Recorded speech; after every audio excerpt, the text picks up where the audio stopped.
Today I am having some very classic Chinese dishes.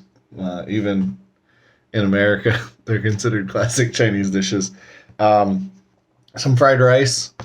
Uh, this is the same style that you usually get in America. In America, they tend to just call it fried rice. But in China, there's a million different styles of fried rice, and this particular one is called Yangzhou. Yangzhou is a location. So like Yangzhou Chao Fan. Chao means stir fried, and fan means rice. So Chao Fan is fried rice, and then this is from an area called Yangzhou. So they call it Yangzhou Chao Fan. This, they've sent it to me in a bag. I think I'm going to. It's in both a box and a bag. This is called宫保鸡丁. And宫保鸡丁is the classic Chinese dish that everyone in the world is familiar with, called Kungpao chicken. So, again, something everyone in America will be familiar with, very familiar with both of these dishes. The fried rice is probably a bit more familiar because it is the same as the style of fried rice that they make in America. It's just got little bits of classic is like bits of carrot, little kind of piece of ham. This is kind of like some ham and a bit of cucumber, and egg. So it's got like egg, ham, cucumber, and carrot, basically. There might be some chopped up shallot or something, or like onion in here as well. Well, just kind of your classic fried rice. This is still one of the most popular styles of fried rice in China as well. I think that's why it's the one that ended up at all the Chinese restaurants in America or whatever.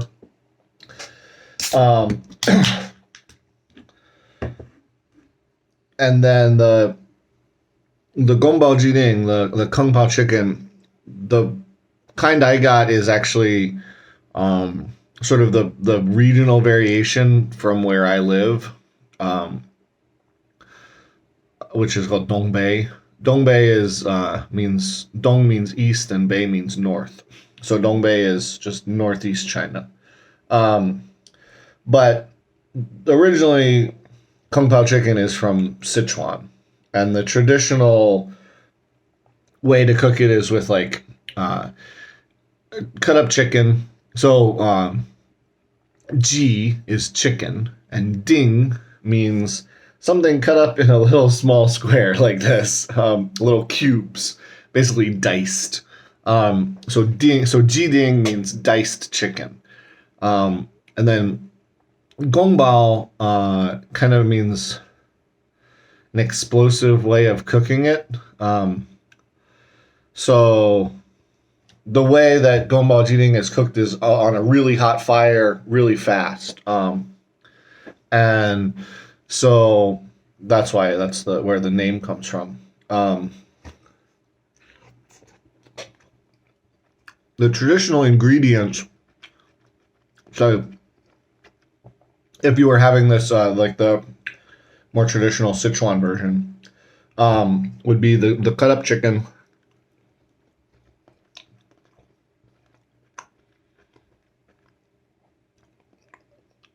the red chili, so like dried, chopped up red. I don't know what the type of chili is. I call it Sichuan chili, but I don't think it's actually called that. It's in all the Sichuan food. Like it's the standard red chili in Chinese food. And then cut up kind of like green onion.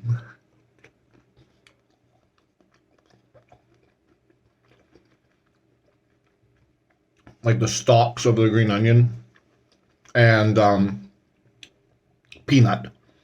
And then you would cut all of them into the same size pieces. Usually the northern version here, they make them even a little small. The pieces in the standard version would be more like maybe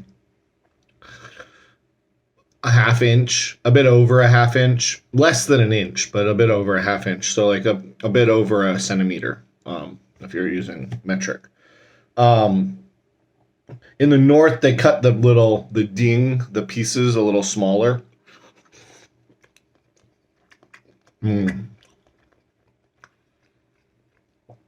Into more like quarter-inch pieces, basically. So, and then also the ingredients are different.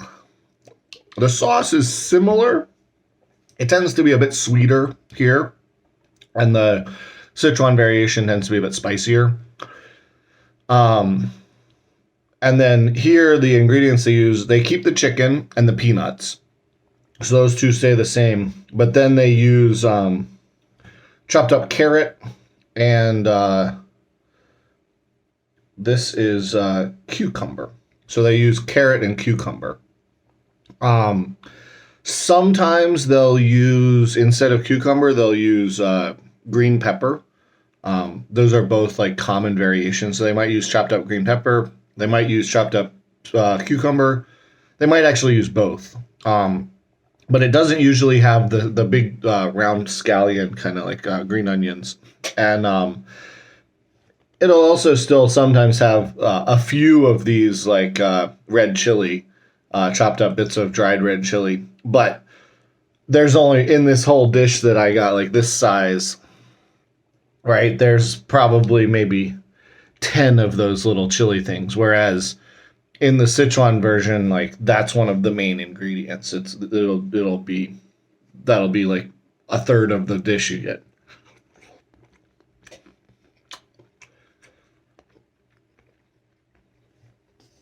But some people don't really like this northern variation. I'm a big fan of cucumber and carrot and kind of sweet, savory kind of stuff, and this fulfills all of those those things. It's kind of tangy and sweet, and salty. It's got a good savory kind of flavor to it, and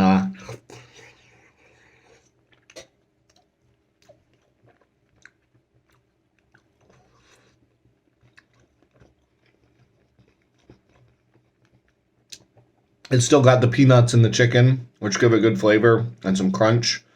But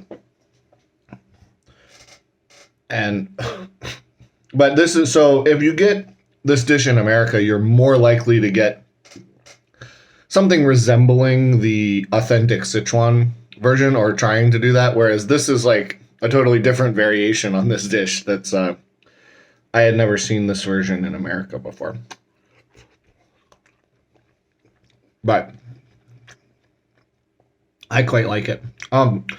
There are plenty of restaurants near my house I could order the more authentic version. If a person from Sichuan came, they would probably say it's not very authentic, but it's at least trying to do that version. Whereas this is not trying. This is doing it. This is like going to Chicago and expecting to get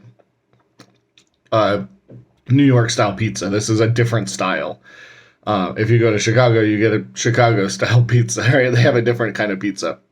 So this is the same thing with the Kungpao chicken. It's just a different style of Kungpao chicken.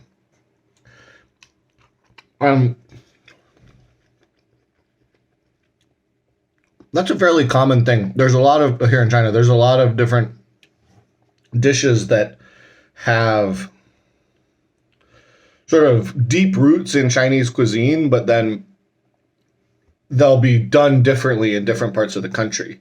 And they'll have each area will have their own kind of traditional variation on this dish.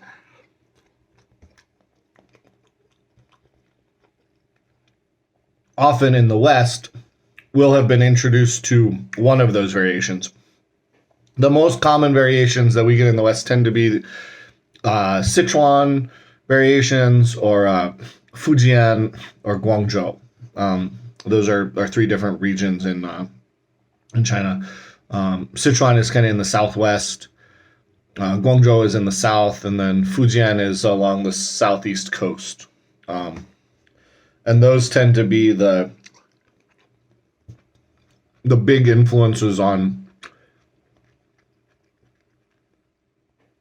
the variations of Chinese food that you get in America generally.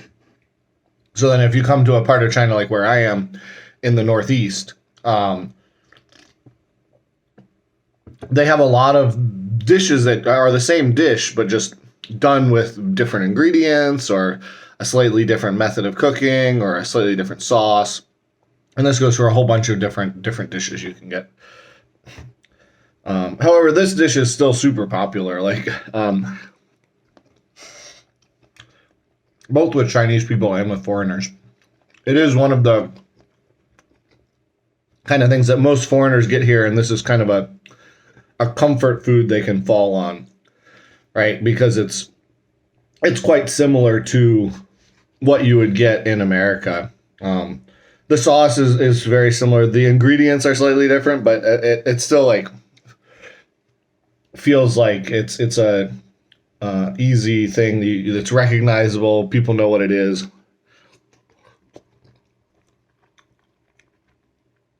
So when you got like fresh off the boat foreigners, like this is often one of the go-to dishes that they easily are like, oh yeah, I get a bunch of this. But the thing is that goes for even long-term foreigners. This is a favorite of it's just a good dish. You know, it tastes good. It's got kind of sweetness. It's got savoriness, a bit of spice. This is the northern variation that's got cucumbers and carrots and stuff. The sauce in this is pretty much just sweet.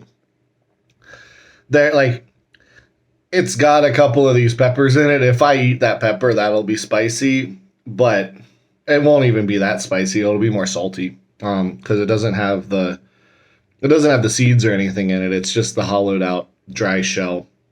So like there's very little spice in this dish. Whereas if you get the Sichuan variation, it can get quite spicy.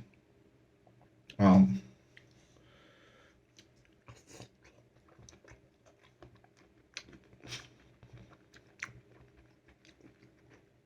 this is a standard dish that like any restaurant that does dishes like the style of dishes, like dishes with rice, they'll always have this, and this is a staple of like when you go to restaurants like that, you often get a big table. They'll have like if you go with a big group of people, they'll have a big kind of lazy Susan in the middle, and you get a whole bunch of dishes on that, and everybody gets their own little rice, and you spin around and just take the stuff you want. And this is one of the staple dishes that's pretty much always on the table. This is宫保鸡丁. Kungpao chicken.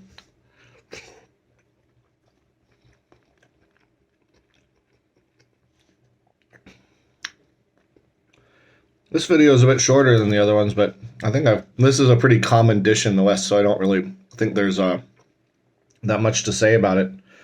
Well, I guess I can go through and translate. I'll explain the names of all the ingredients in this. So in the fried rice, chow fan.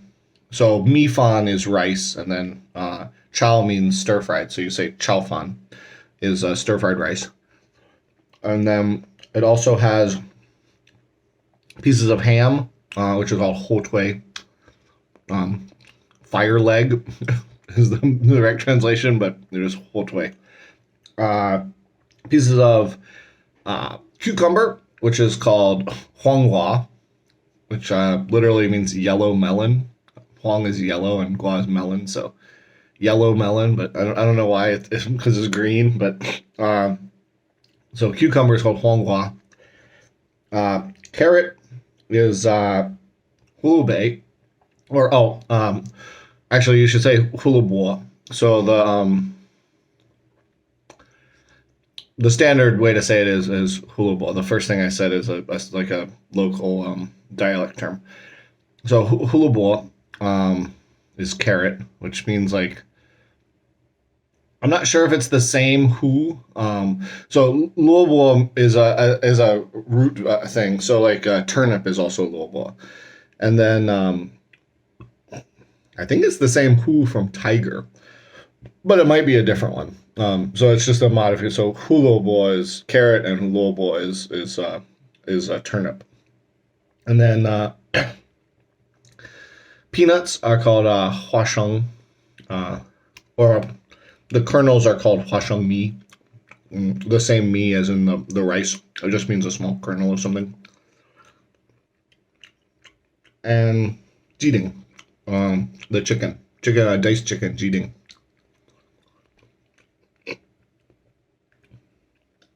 What else is in here? Oh, and egg. There's a bit of egg mixed in with the rice. That's called jidan. So that's stir fried in with the dish. I think that's everything that's in here. Oh, there's also these red peppers. I don't know if there's a specific name for. There's probably some like technical name for this, but you could just call it hongjiao. Hong means red and jiao means pepper, so red pepper, hongjiao. And I think that's all the ingredients. The fried rice and the Kungpao chicken have similar. They both have carrot. They both have cucumber. And then the rice has rice and egg, and the chicken has chicken and peanuts and sauce. But the cucumber and carrot are pretty common cooking ingredients in this part of the country, so that's why they use them. That's why they've been substituted into this for the other stuff that might have been in it. All right, well, I'll leave it there. I'll talk to y'all next time.